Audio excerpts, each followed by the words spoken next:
Waouh, waouh, ça fait genre 6 mois que j'ai pas ouvert TikTok. Parce que j'en avais marre des vidéos un peu cancer. J'en avais marre de la théologie de très bas étage. J'en avais marre de ces gens qui tordent le sens de la parole de Dieu. J'ouvre TikTok et je tombe sur ça, mais c'est pas possible. Il y a un moment, faut vraiment arrêter les bêtises, les gens. Faut vraiment arrêter de suivre des charlatans pareils. Non mais sans déconner. Il met des coups de veste. On n'a pas vu ça depuis Bénin aux USA. J'ai vu plusieurs collages sur cette vidéo. Je vous conseille celle de Hugo. En Jésus seul. Allez vous régaler. Il a tout dit. J'ai vu un jeune homme aussi qui pensait le défendre.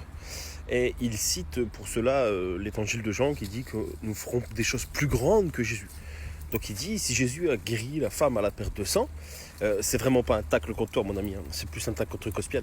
Il dit, si vraiment Jésus a guéri la femme à la perte de sang et qu'on va faire plus de choses que lui, des choses plus grandes, dit la parole, donc on est capable de faire ça. Il y a 3 possibilités d'analyser ce verset. Soit tu es plus grand que Jésus et donc tu sais marcher sur l'eau, et tu sais soigner les malades, tu sais vider les hôpitaux. Là, tu vois où je suis là, il y a la clinique des Grainetières juste derrière moi, et après il y a l'hôpital de Saint-Amand-Montrond. Je t'encouragerais à venir nous démontrer que tu peux guérir les malades et vider cet hôpital et cette clinique. Il y a une deuxième possibilité de voir ce verset, c'est peut-être que Jésus est un menteur.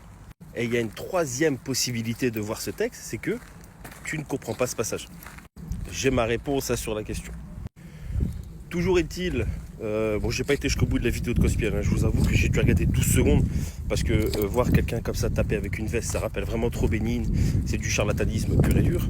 Bibliquement parlant, ça n'a aucun sens, on ne frappe pas les gens avec des vêtements pour leur donner de l'onction.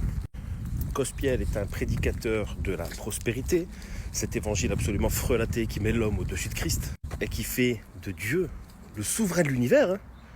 Cet évangile frelaté de la prospérité fait de Dieu le serviteur de l'homme. À croire que Jésus est venu pour ton compte en banque, ça n'a aucun sens. Vous connaissez tous ce verset où Dieu va parler par son prophète et il va dire « Mon peuple périt par faute de connaissance ». Ils sont perdus, c'est Osée 4, versets 6 à 8. Généralement, on s'arrête juste au début, alors qu'il faut lire la suite du verset, les gars. La suite du verset dit que comme on a rejeté l'enseignement, Dieu nous rejette aussi.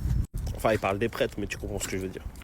Donc, quand vous êtes là à vous croire inspiré de l'esprit, dirigé par l'esprit, enseigné par l'esprit, alors que vous ouvrez votre Bible une fois tous les 4 matins et que vous n'avez aucune connaissance doctrinale et théologique, vous êtes en manque de connaissances.